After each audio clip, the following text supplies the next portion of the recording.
Welcome, welcome, welcome, everybody. Welcome to this amazing Facebook Live that it's going to be. I am Victoria Grinman, and I'm here with Randi Goldfarb. Randi, I'm so excited to be here again with you. How are you? I'm good. I'm well. Thank you. I'm glad to be back also. I've been looking forward, and it's a great topic for today, so I'm excited. I'm so excited too. I have to say, I was just sharing this with you, but I I think this is such an appropriate topic, right? I'm sitting here and I had clients today, and every single time I hear this, I think, can't wait for this live with Randi. Can't wait because anxiety and worry and clinginess, it's happening to our kiddos, the teens, right, that we have at home even, and my dog. So every time I'm Yes. going somewhere with her, there's clinginess. It's like, where are you taking me, and Yes. are you going to be back? And it was Right. interesting. I was just at the vet yesterday. Sort of something happened that was kind of not expected. And the tech was telling me how they're giving out more anxiety medication for dogs because Aw, now that aw. people are going to work, the pandemic puppies Right. are kind of like, where are you going? What are you doing? Right. So appropriate for any living thing right now. So Yes. can Yes. clingy kids change in the midst of pandemic living? Right. So it's a good question. um, Probably the larger answer is yes, but the bigger question, I think, even than that, is how. But even just Mm, to take a couple of steps back and talk about how pandemic living has really changed the nature of our physical space, which has actually, and I kind of call it like a recipe for clinginess. Pandemics are a recipe for clinginess. It's most likely going to happen in some way, shape, or form, because with children, and you can also say with pets, there's a developmental piece that we expect with little kiddos, that we always expect little kiddos are going to show separation anxiety under normal circumstances. It's not surprising. But because the reason why that happens, it's not just because kids want to give us a hard time. It's because developmentally, that's what they're going through. They're trying to figure out what separation is, what individuation is. We have back psychological theories. That's what kids are supposed to do. They're supposed to start trying to figure out, do I always stay with this person? Do I leave? Do I go? Do they come back? They don't really understand any of that. So they're trying to figure that out. And I would say pets kind of have the same similar experience when they become attached to an owner. Similar yes. thing. So we expect that under normal circumstances. And now we have pandemic living where everybody has been home or together for extensive periods of time with very little natural opportunities for separation. And So what that, let me just yeah, go ahead. let me actually just stop right there because I'm going to bring us back a little bit because you just gave Okay. I think there are some people watching either now or the replay that are kind of like, wait, what? There's separation and that's normal. So yeah, what Randy's talking about, and I'll just reiterate because this is such an important point, right? Is that developmentally, when babies are babies and toddlers are toddlers, they're with us all the time. But then at some point, and we know this from, if we're professionals out there, Margaret Mahler's work, separation, Right. individuation. There's a developmental stage, right?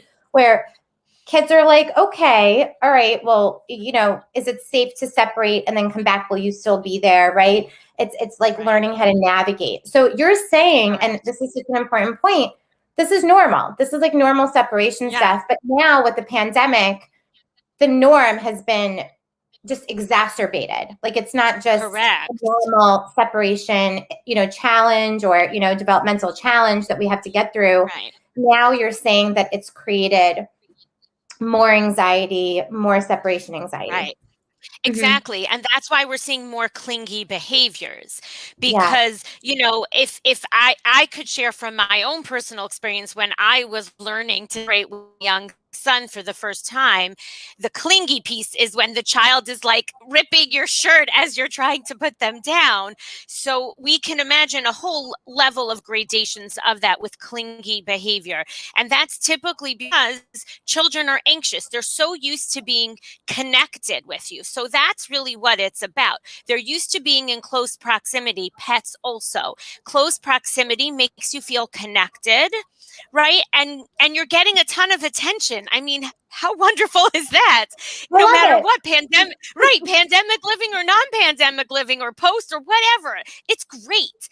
But what happens is we haven't had the normal situations where mom's gotta go, dad's gotta go, I have to go here, I have to go to the store, I'm going, everybody's all together. So what happens is the normal ways that we would have to confront these difficulties, which are developmentally normal and healthy, now we actually, all of a sudden, now that life is finally going back to some degree of normal, and some places are and are not, and we don't really know, I think we're really going to start, if we haven't already, I think the drop-off piece is one thing, but one of the things, Victoria, that I wanted us to really touch on is when you're in the space together, what can you do proactively to manage clingy behavior? Because I have heard hundreds of times since the pandemic started, I can't do anything without my kids.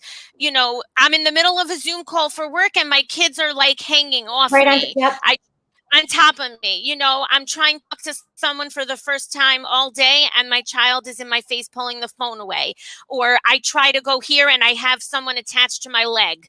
You know, it's that kind of thing. Or teens or older kids not wanting to really go anywhere, not wanting to go to, you know, even if sitting on a Zoom instruction, a child wants the parent to sit with them. There's a lot of these behaviors, which I call them clingy, because I'm not sure if they're necessarily just ready. They're not really fully separation. If Yeah. you see what I mean, it's more like I need you near me because I've had you near me and it feels good and I'm getting a lot of attention. So let's keep going. Yeah. And I'm thinking. Go ahead. Yeah. You're right. I'm thinking of just, I'm just even thinking of a client that I had last night, daughter and mom, on top of her, just on top of her, like literally like using her as furniture, right? And it's so difficult to separate. Even if, and I'd love to share, to have you share, what are some things that parents can do to set those boundaries and also maintain them when they're in such a close proximity? It's one thing when you're able to leave and then the child has to deal with or tolerate or be helped to tolerate those things. But when you're in such close proximity and you can't leave, what do we do? What do parents do? Yeah. Right. So I think it's a two-pronged approach, because you're right. You know, once we drop them off somewhere and we manage to leave, then whoever's with them, that's their home. And that actually, as an educator, is my favorite type of student to get, because then you can really do a lot of work to build trust, and it's a great opportunity. And I encourage parents to leave as soon as possible for that reason. But yes, that's what I want to talk about today, is when we are together, what on earth are we supposed to do aside from saying, get off me? You know, you're driving me crazy, or trying to distract them by giving them an iPad or a device, or just trying to ignore them and while you're dragging yourself across the room. There's got to be better ways. So I think it's twofold.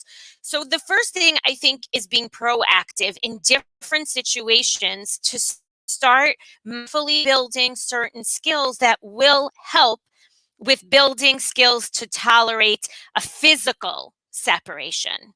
And then the second prong would be, once you're in the middle of one of those situations because you haven't had a chance to be so proactive yet, or it hasn't, kicked in yet, what do you do in real time? So which one do you want to tackle first? What do we do in real time, or what can we do in advance of the potential real time? Let's talk about being proactive. I'm always about being proactive. Okay. So let's talk about how, and the way I like to also frame this, Randi, is setting ourselves up for success. Absolutely. Because a lot of times I think tips are great, but then we get busy, parents are busy, and they, like that gets put on the back burner. But if we set ourselves up for success, which is being proactive, it makes the other process and things maybe easier. And so why don't we talk about that? Yeah, and I think that makes sense, because if you can do things when you're not in a heightened anxiety moment of clinginess with your child to build up their skills, it actually accomplishes way more than practicing. It's actually building the skill base that the child knows what that feels like already, that in a time of need, you might be able to actually try that. So one of the things that I like to teach about and talk about is I call it waiting wisdom, because there's this idea out there that if a child wants something or needs something, that we have to fulfill the need immediately. And in general, you text someone, you're like, why didn't they answer me yet? Like a half a second after you sent it. We're all so used to everything happening so quickly. And I think that is part of it. Like a child says, I need my mommy, so I have to be next to my mommy. I can't wait. I need my mommy now. It doesn't matter that my mommy's in the middle of work. I need her now. So it's practicing waiting. In my class, one of the songs that I would sing with my students is, we're waiting, patiently, we're waiting, we're calm as we can be. And we would make a whole thing about waiting. I would always give us more time before we had to do something so we could wait and learn how to wait. And we would learn to take deep breaths. So something to really work on is working on waiting. And, whether it's a song, whether it's let's count to 5 while we wait for the microwave to finish beeping. Let's see. 1, 2, 3. What can we do while we wait? Because sometimes waiting is very hard to get what you want because you don't have anything else to do or you don't know what else to do. But if your body can be busy during a time along with your mind, then the waiting is actually more tolerable. So, maybe you have a stuffed animal that you bop up and down a number of times for a little one. Maybe an older one, you say, should we put on one of those timers? I love using a time timer because it's a visual timer and you can actually see time passing. But saying, should we clap? Should we stretch our arms up to the sky? Moving your body while you're and a parent can really do that with a child all day long, constantly, because there's plenty of time when something isn't right away. And even Randi, if you think, what would you so say? much to say, Victoria. There's so much to say. I know, and I want to capture it because many of my own kiddos that I'm working with are coming up. What do you say to a parent who has a child who's maybe a little older, maybe like 8, 9, 10, 7, 8, 9, 10, and they don't necessarily have that foundational separation, right. Like they haven't really been involved in encouraging that stage. Right. We're talking about so what would you say when children really protest? They don't want to all of a sudden start waiting, but there's a protest and a huge frustration. Do you have any tips for parents who are dealing with that? Yeah, so that's actually an excellent point, because I do think we have a huge segment of children and parents who have not actually had the opportunity to go through healthy separation and preparation and waiting and all of that. And now the frustration tolerance for everybody is also much lower than it ever was. So one of the things that I find really is very useful with older little ones, I would say like the 7, 8, 9, even going into the preteen, is to verbalize things a little bit more, to say, waiting is so hard. It's not easy. The microwave, I just want my whatever it is to be warmed up. Could you help me? What do you think we could do? Almost asking them, what's something we could do while we wait? If you know the child likes to move, you could say, what do you think we could do? Some people standing and watching the timer and counting could be helpful. For me, that drives me crazy. I would rather be doing something else and then go back and hear it. But again, so if you have to, and I think when you involve the child in saying, I know waiting is really not so easy to do, especially when you're looking forward to something. I would put a song on. I'd put on like a 2-minute Gwen Stefani dance. Just dance. Or bang some drums if you're open to that, or stomp on your feet, or whatever the dances are, whatever it is, and involve the child to say, hey, what do you think we could do? And then kind of come back to that at multiple times. And I think the piece of saying, I get it's really hard to wait, but we have to wait. There's nothing we can Mhm. do. We can't make the time go faster. I wish we could. Mm. But Mhm. to help us manage the time, that's where we have an opportunity and a choice. We could spend the time being, and again, this is not necessarily going to happen all in one conversation, but I also find with older kids, you have a choice. You could wait and be aggravated and be and be wanting to hang on top of me. That's not going to work for anybody.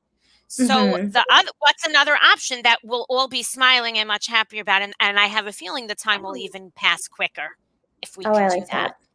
that. And kind of teaching them the piece of making a choice, Mhm. because kiddos really behave in certain ways based on what they have learned from watching and interacting with us. If we're going to start changing things, they're going to notice and they're likely going to react because they're used to things going a different way. So if you're going to Mhm. change what you've normally been doing, it's real important to acknowledge that, but also to say, we could do it the way you wanted to. I don't know if I want to do that, but you are welcome to. And then maybe you even model like breathing Mm. while you're doing that, taking some yoga breaths, going into a yoga pose, or again, maybe if it's a hot day, you have a spritz bottle and you're outside waiting for something, you spray some water. I don't know, Mm. anything that just sort of is a creative way to say waiting doesn't have to be painful. It really I like doesn't. that. I Um, like that. and that, I think, learning how to wait with some degree of patience is really um, a way to manage clingy types of behaviors, because it's teaching we can wait. You don't need to be right. You don't need to have whatever this need managed immediately. We can kind of delay things. I I like would say that. I like that all would of be that. step one. And what did you call that? Because I wrote that down for everyone. Waiting doesn't Um, have to be uh, painful. right. It doesn't have to be painful. It's sort of what I was saying. It's like wisdom, waiting wisdom, that Waiting wisdom. it's I love that. right. It doesn't have to be painful. And why should we subscribe to it being painful? It's way more fun, and you can Because be we are silly. so into instant gratification, aren't we? Yes. And I think Yes. the other thing, Randy, as I think about some of the relational things, is there's an instant gratification. It needs, if there's a problem, it needs to be fixed right away. If Right. there's an argument or a contentious sort of thing going on, it needs to be talked about right then and there. Right. Otherwise, something will Who implode, or knows? Right. the Right. relationship will be over or something. So I think this Right. is not just for those moments, but this is a really great lesson for anything, right? That like time Yes. can heal, right? And That's time can, right. provide us with space to think and reflect and just Right. kind of But it's a be and do things choice. together. But it's It's a choice. choice. And we Yeah. have to learn that we can initiate a choice being made if that's important to us. And as parents, that's Mm. where we model. And something you said, which is actually another one of the things that I talk about proactively, is doing active problem solving with all Mm. age children, because that's part of exactly what you were just saying. Child has a problem.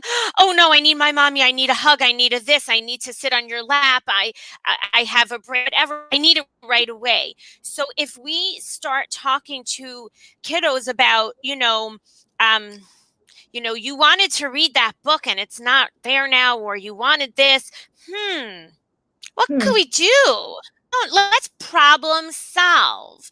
And so I really like to use that word, because that, again, once you use that word and you manage through it in some way, you've already now started to teach your child that they're capable of problem solving, and you are capable of helping your child problem solve. And there's a lot of approaches that say children should try to figure out everything on their own, which in some cases is important and useful.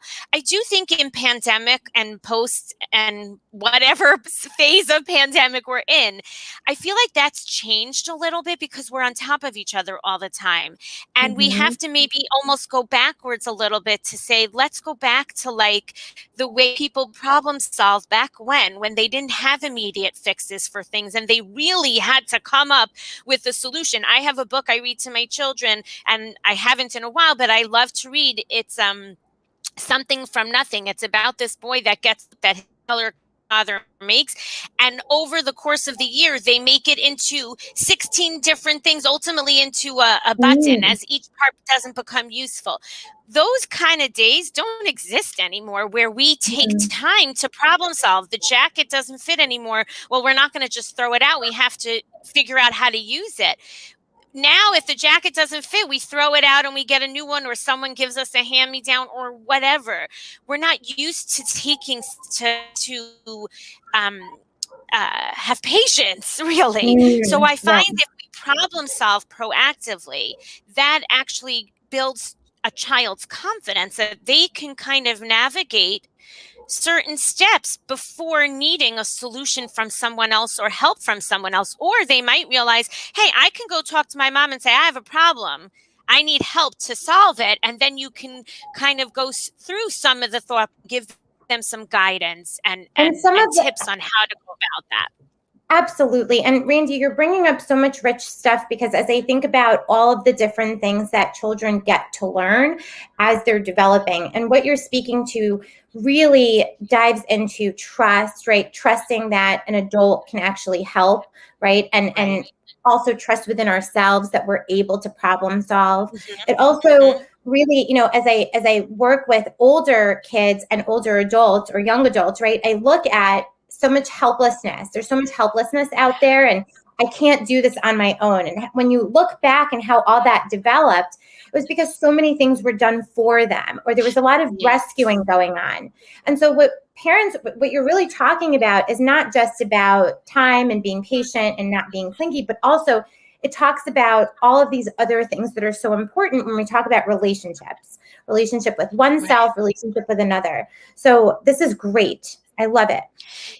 And I think with pandemic living, this has been a bit it's kind of pause for children to have opportunities and parents to learn. Because if we're together all the time, then you just fix the problem for your child, so they don't bother you anymore, and you just have your own time, or it's over and done with. I can't handle them complaining for the 900th time, or they can't get on the Zoom for class. You fix it for them because it's just easier. But that in the long term and even the short term is not helping anyone, because we're forgetting that we are capable of solving problems, and it might take a couple of minutes, but if we get used to it, it's not going to take so long, and we're going to know exactly, like you were saying, I can trust myself. I can have confidence that I can be okay, but I also know that I can ask for help when I need help, and someone is going to kind of get me in the right direction. And that sometimes is a skill children really get to learn at school, but without being in a school building and having those normal types of interactions, and not being in the yard, at recess, as not getting so many chances to try to figure things out, and everyone is doing everything for them because everyone's so worried about the poor kids who've been suffering from the pandemic.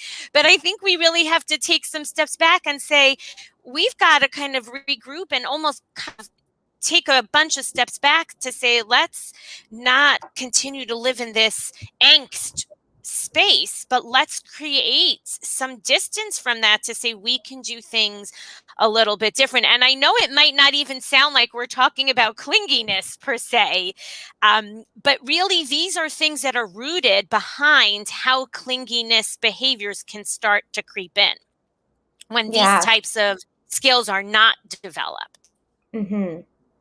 I got it. So I love that so much, Randi. And you were talking about, so being proactive, and then what was the other? It was two-pronged. So being proactive, and the other? Right. And then the other one was in the midst of things, then what do in the moment, right? So one of the things that we spoke about the last time we spoke, which I find is relevant always, is always remembering to take a deep breath. Because if we don't, and I can attest to that as a parent, when I don't take a deep breath, I automatically am like, no, and then we have a whole production and everyone's yelling and screaming and nobody feels good. And then I say, oh, I forgot to take a deep breath. Let's start over. So you can actually do that. And I find being authentic that way with young people and showing them that even though we're not perfect, we are still a work in progress and we are learning, and that we're not ashamed of that, and that yelling and jumping to conclusions is not the best thing. Taking a deep breath is always very helpful.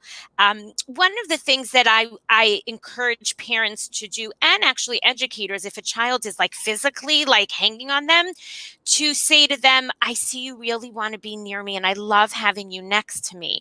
Can you come stand next to me for a little Mm, bit? And you kind mm. of can, depending on the relationship, if it's your child, you can put your hands on their shoulder and say, I'm going to count, I'm going to take a couple of deep breaths and let's just stand next to each other. And you could say, oh, this is so cozy. Or you give a hug and you say, I have to go back to work. I'll call you back in a few minutes. Maybe you have a short increment of time, or can you, what I find is thinking in advance of alternatives to the clingy needs. So it's not to just brush them off and ignore them, because that's one of the things that I find is very important when it comes to separation, and it's related to this. When we just ignore kids and say, oh, stop crying, stop clinging on to me, just stop it, grow up already, those kinds of things, which in frustration, many of us will say those things. Yeah, What that's doing is it's not giving credence to the feeling of needing connection and attention, which is a healthy part to developing a relationship and learning how much you can trust the relationship and what goes on with it. So to discount 100%. that is not fair to a child, in all Yeah. honesty, and does not help. So one of No. the things that I always talk about is acknowledging what you think the feeling could be. If a child can't verbalize, asking them if you think they can verbalize. Maybe you even saying, it's hard when I work from home. I really would rather be with you all Mm. day. This is such a Hmm. treat. But I love but it. you And have to be in school. Yeah. So that's, Randy, yes, using ourselves is so yeah, so important. important. And what you also bring up, and I don't want to go over it because it's so significant, is that acknowledgement and validation piece. A lot of parents will say, but I don't want them to feel that way, and I can't handle that for an hour. And when is it going to end? But it's not a magic thing. But when we acknowledge and validate the feeling, it's that the child needs to be seen, heard, understood. It's like, oh, okay, I have this feeling and it's actual. Yeah, I have it. I have it because I Right. know I have it and because you're validating that I have it. And there's a Right. huge self-trust piece that does get Yes. developed when we are constantly validated and acknowledged. And then it doesn't mean that it has to continue. Then we can kind of move Correct. into what you're saying. Correct. Yeah. Because what happens is, and I've seen it in classrooms so often, and I think in the world in general, everyone feels like, if just go do something else, leave me alone. Yeah. But Yeah. But you know what? The child has a need at that time, and is feeling anxious or worried, or sees that they can get away with it, whatever it may be. But to acknowledge that they want that connection or feeling they need it, it will help them feel calm, is so important. And also saying there are times we can always do that, but this time we can do it in this way. And maybe, Mm-hmm. another time and then it goes back into, and I feel like the during is so related to being proactive, because you can still even be proactive after you've had a blow up of any kind, because then you can go back to one of the things I love doing with any child who loves stuffed animals or any particular toy is to model it when we're playing, or ask them to leave their stuffed animal in a different room and practice going and Mm, coming, giving them a chance to and talk to their stuffed animal through how they could handle it, and let them start to feel empowered by teaching somebody else. So mm-hmm. that's something for younger kids that really can be done. But I think a lot of it, Victoria, is about thinking about what is, and it's hard to know sometimes, what could be behind the underlying behaviors that I can attend to, so that both set of needs are getting met. And that's Wow. important, because we can see that it's hard for us too. And it may be hard for me because I just want my space. it may be hard for me because I love my kid and I love being with them no matter how clingy they are. And some parents actually need their kids to be clingy because it feels good and you feel wanted and needed. So there's so many interesting dynamics, but I think it's all about kind of going back to basics of real skill building that's so important for all of life, not just for these moments when we're, adjusting to whatever the type of living that we have now. Yeah. You mentioned a couple of things that are so important, which is really getting, and we may not, be able to help everybody watching this today because it's so personal, but understanding one's own needs, right? So like you just said, so many parents want to just get away. So many parents want the clinginess. But sometimes our needs are not always aligned with the needs of our child. That is true. That is true. Right? And so understanding the development, understanding that separation is healthy, to a certain degree once, there's a certain stage they're going through. And sometimes, saying, if I want my own space and my child wants to be heard, and this happens actually so much with couples as well, because I work with couples and this comes up a lot, is, well, acknowledging and validating and being present for what the person wants to share with you actually may satisfy their need. That's right. That's right. Which is an amazing thing you bring up, because a lot of times what I find happens is there's this feeling like they'll never stop. They're never going to let go of me. And the truth is, if you find a way to engage and validate and show that you're understanding and that you want to attend to whatever it is, or you will attend to it, there's often an opportunity for the child to get some of their need satisfied and maybe but you'll get a reprieve, and that's the thing. We're not always going to flip the switch, completely where there's going to be an immediate change because we did an immediate change. It's a constant shifting that all need to do, but it is so important to know that a lot of times our dynamics with our kids are coming from our own needs and from our own struggles or whatever they may be, and that is something that can happen if you can acknowledge and utilize it in a good way. Absolutely. Oh, Randi, this is such an important conversation. I'm thinking, as we start to wrap up the conversation, what are a couple of other tips that you can give to parents who are just starting to navigate, some of this, and they're maybe not aware of, needs, and they're not aware of their own, like, where does a parent begin? Where would you say? Right. When a child is being clingy, or when you're to separate from your child, or because they're a little, both. So you know what? Okay. So let's say both. So here's what I would say. It's sort of taking a moment to say, I'm going to try my best to manage this, even if they don't know exactly what to do, but to feel like you feel some degree of confidence that you will be able to figure something out, is really important, because if we think, I'm never going to be able to work, I'm never going to be able to this, your child already kind of knows that and feels that and senses that. So if they get a sense that you're trying to find some patience, and I would say again, the deep breath, I feel like that is always, it's like the easiest thing because it's free. I have to get it from anyone. And what you just said is so important. And I think it brings us back to basics. And, earlier today, I was working with a couple of people, and what they were saying was not matching their energy and the energetic transference that was happening. And so what I said to them was, just say what you want to say without words. And you could tell dynamically, energetically, that they were just right. And what you just said is important, is that our kids feel energy, right? Even though you're saying, I'm here, I'm patient, right? If you're not here and patient, and you're like this, okay, you need need.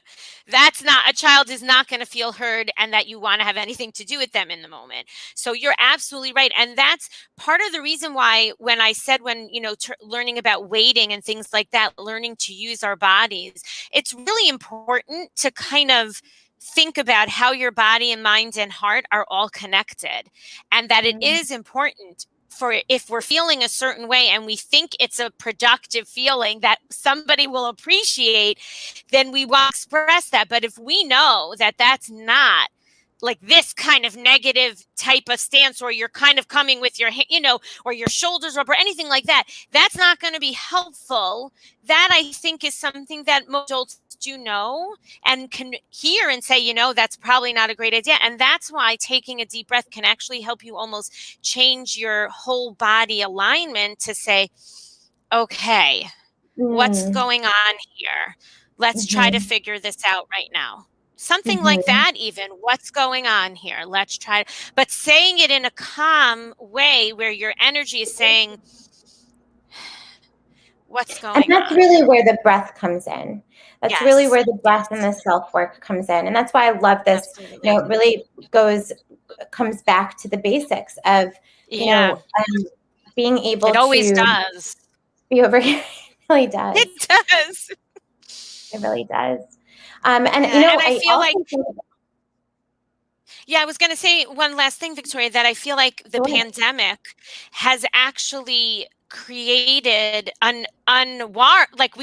but it's actually taken the basics, almost like pulled it out from under our feet for many of us, because our lives change so quickly, so abruptly, and so significantly that the basics almost have gotten lost, or there's no awareness anymore about them. They're forgotten. And I do think so many of this really does come back to the basics, because we need to sort of shift and recalibrate. It's been a very hard, and still is very difficult, time. Yeah. So what I'm getting from this conversation really is the pandemic has created for us sort of like a container where some of that natural, normal stuff that we used to do to create that separation, to really play out those things, kind of went bye-bye, right? And we were together all the time. Right. And so we're seeing a lot of this clinginess. And so I love your tips, which is being proactive, right? The waiting wisdom, that there's actually wisdom in waiting. There's something, there's gold inside of waiting and creating that space. And then also finding ways in the moment, those in the moment tips that you gave us to really, be present with what, their needs are and what our needs are, and finding space through breath. I love it all. It's a lot. It's a lot. But I think when we feel like there's nothing we can do, then it's more challenging. And that's really to channel those challenges into something where you can really build your potential. And there's so much that we can do. Absolutely. Oh man, I'm so excited. Yeah. So for everyone to know, Randi, you and I are coming back, and we're going to be talking even more. We have a couple of lives in the next 2 or so weeks. So for everyone that's watching, please come back. We're going to be talking about, we're going to be talking about other things. I can't wait. I love chatting with you. And this is such a great, it's a beautiful day here in New York. Full day of clients, and this was just like my coffee break, my heart to heart. Terrific. It's great that we're able to connect and hopefully really give a lot of folks something to think about and try, because a lot of these things are doable. So we need to get the literal breath of fresh air.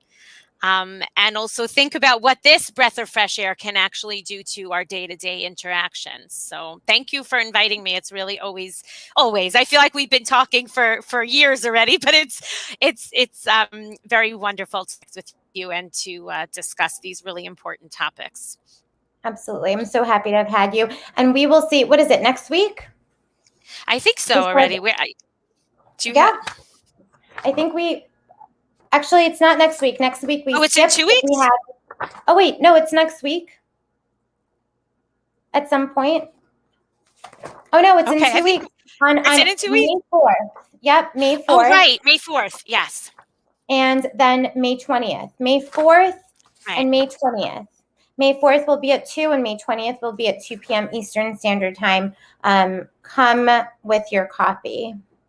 Yes. And join us. And if you have any questions, you can always reach out to me via Growing Kind Minds or www.growingkindminds.com. I also answer any messages on Facebook if you have any questions at all about any information that we gave. This is obviously not in the in place of any sort of therapeutic support. Right. This is just, in addition to things to think about. Right. So please reach out. And Randi, how can people reach you?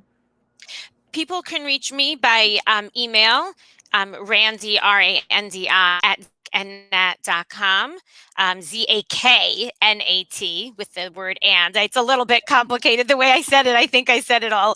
But I'm also online, www.zakandnat.com. And I also am on Facebook as Zak and Nat also. So definitely messages. And I always post, our chats there as well. So amazing. Looking forward. Awesome. Yes, me too. All right. See everyone soon. Okay. Bye-bye.